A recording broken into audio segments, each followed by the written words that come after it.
right now. It's sad that a tragedy brings us together. On KSL Plus.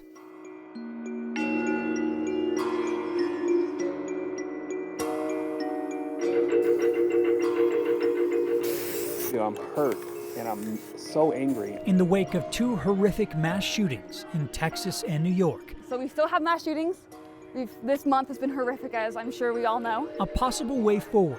Any movement is good movement. In the ongoing debate. I don't think that's going to work in Utah. On guns. Even if these events happened across the United States, people in Salt Lake City care. I'm Matt Rascone, and this week, my conversations with a gun control advocate and a state legislator about a new bipartisan deal on gun safety in Washington and what impact, if any, it and other measures would have on gun violence in the state.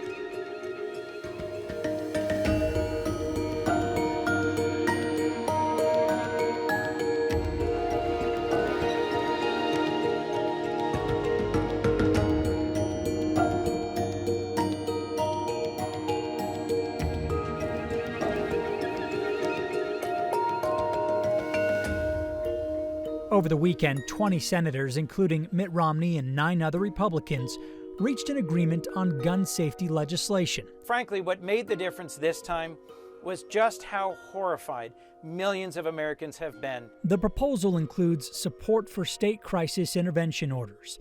In other words, it provides resources and an incentive to states to create red flag gun laws that help ensure deadly weapons are kept out of the hands of individuals whom a court has determined to be a significant danger to themselves or others.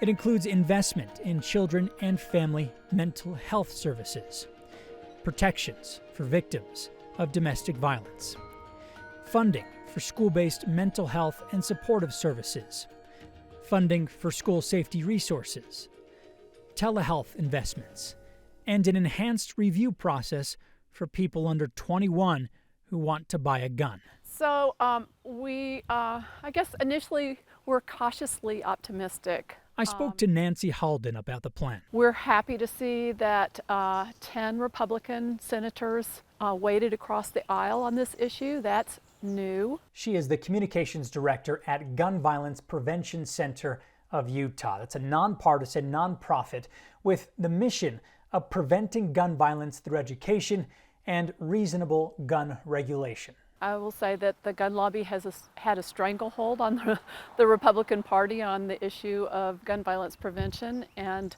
so, we're glad to see that things are moving and that there's bipartisan discussion on this issue. The caution comes from what they put forward. Why did this bill come about? This bill came about because we had horrendous mass shootings, several of them in a row. And again, school children were killed in a mass shooting. And so, is this bill going to address that effectively? And I would say probably not. I think that we will continue to have mass shootings. I think that if we want to address the issue of mass shootings, we're going to have to address the issue of assault weapons. And we think that's reasonable. We think there ought to be age limits. We think there ought to be on assault weapons and on multi-capacity magazines. And we think until our lawmakers have the will to do that, these mass shootings are going to continue.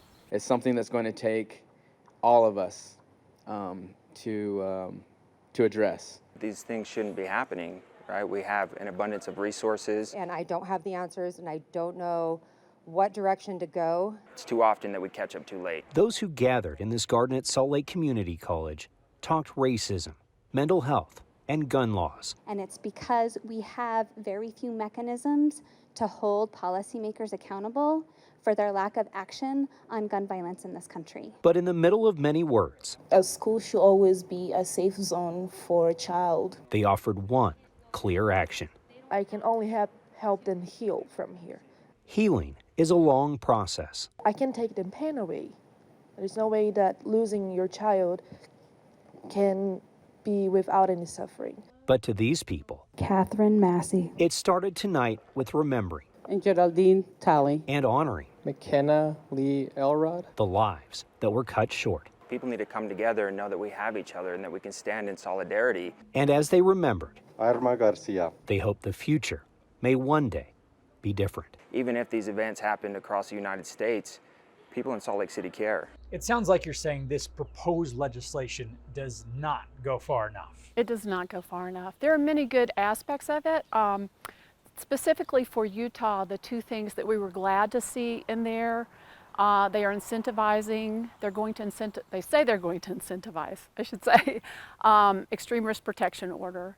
And that is the law that we would most like to see passed here in Utah because it addresses our number 1 and 2 gun violence issues here in Utah, which are gun suicide and domestic violence homicide.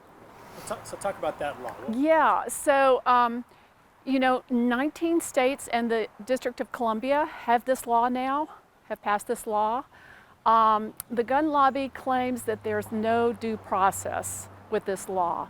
An extreme risk protection order can be brought forward by family or law enforcement or even in some states mental health professionals, and it allows them to take a gun temporarily away from somebody who is a risk to themselves or others. And where suicide is concerned, what they find is that when you take the gun away and say somebody was concerned about you and wanted us to take this gun away for your safety, those people get help. And so it has been very, very successful in connecting people who otherwise, and as you know, with a gun and suicide, it's very successful. If you're suicidal and you have access to a gun in that moment, people die.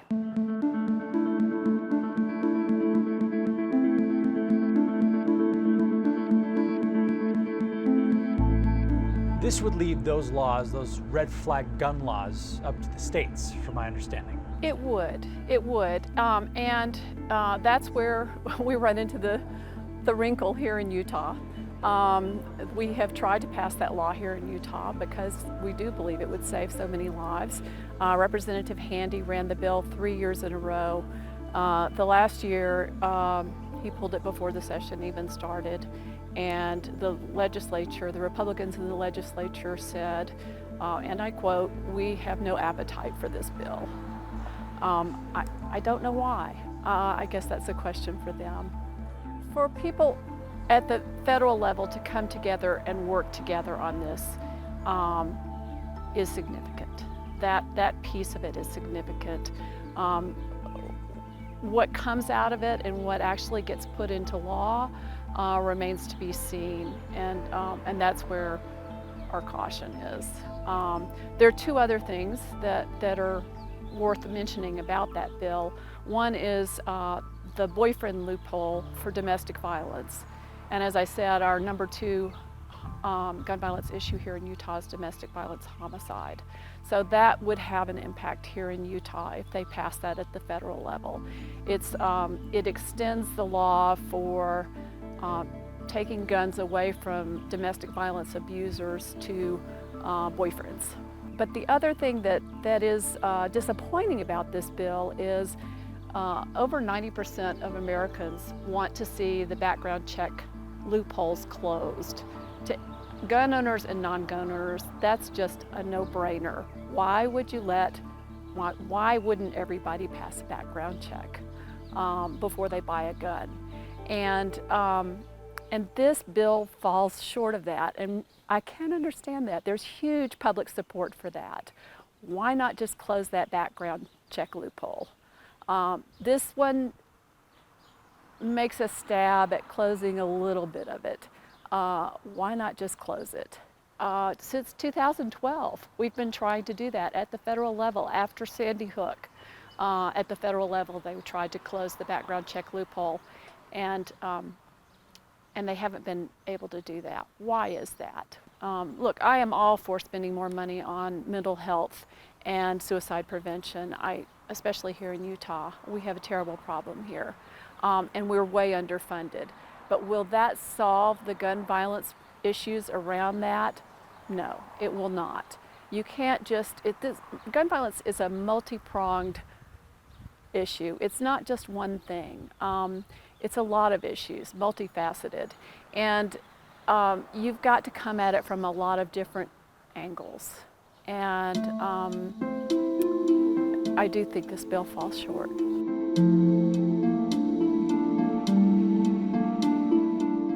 Any movement is good movement. Does it go far enough?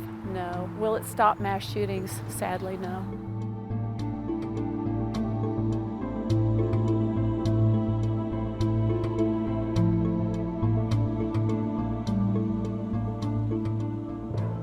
Next, my conversation with Senator Todd Weiler, a Republican in the Utah Senate serving District 23. His take on the bipartisan proposal, its impact in Utah, and where he sees the conversation going in the state legislature.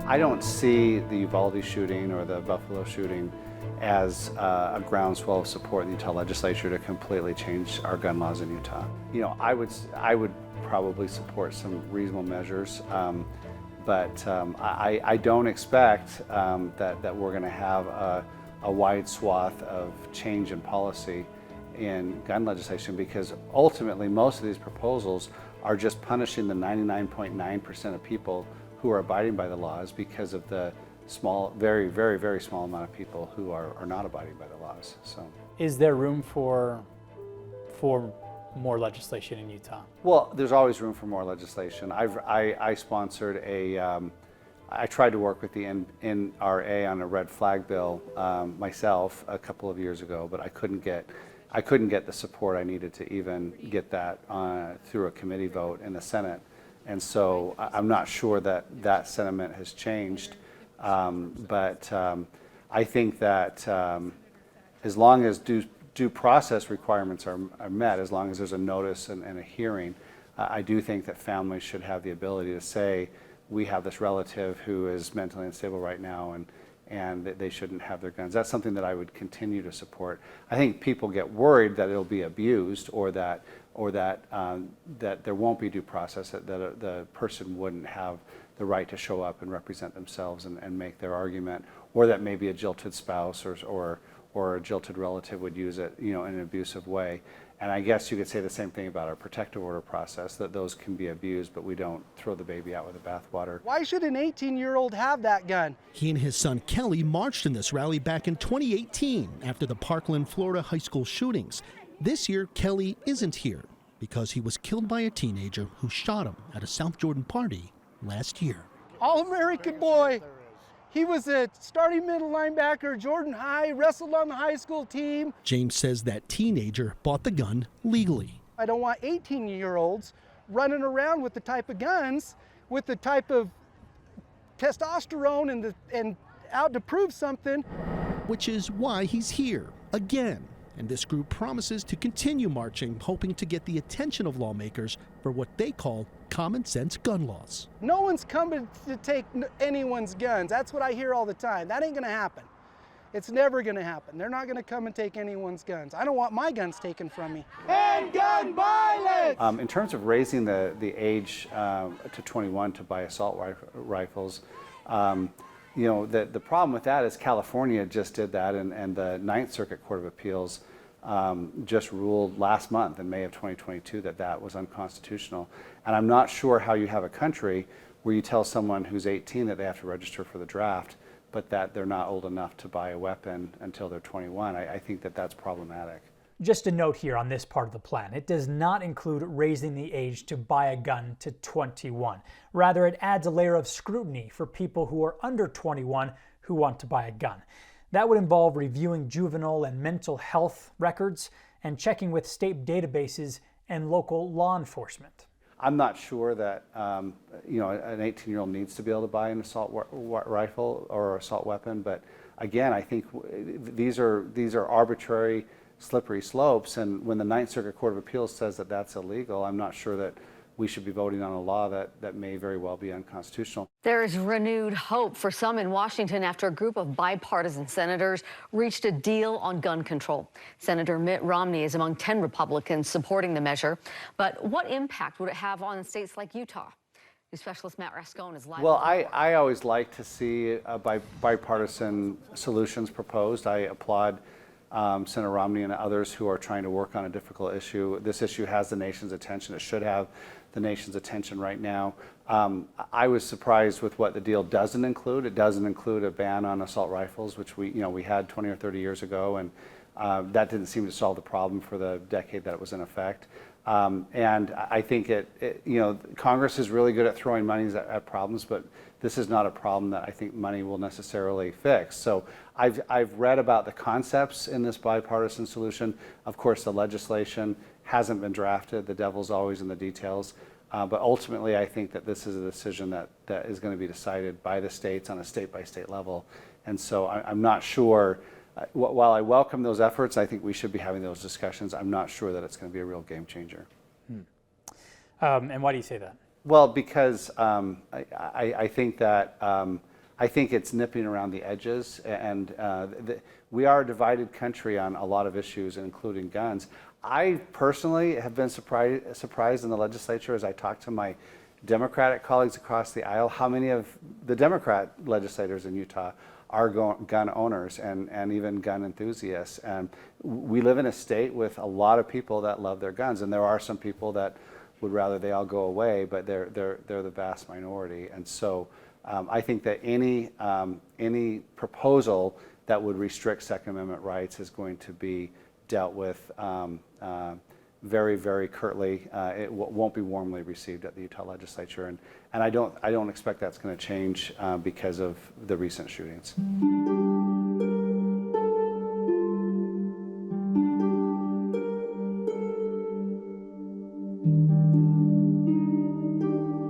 People talk about background checks. The Uvalde shooter passed a background check.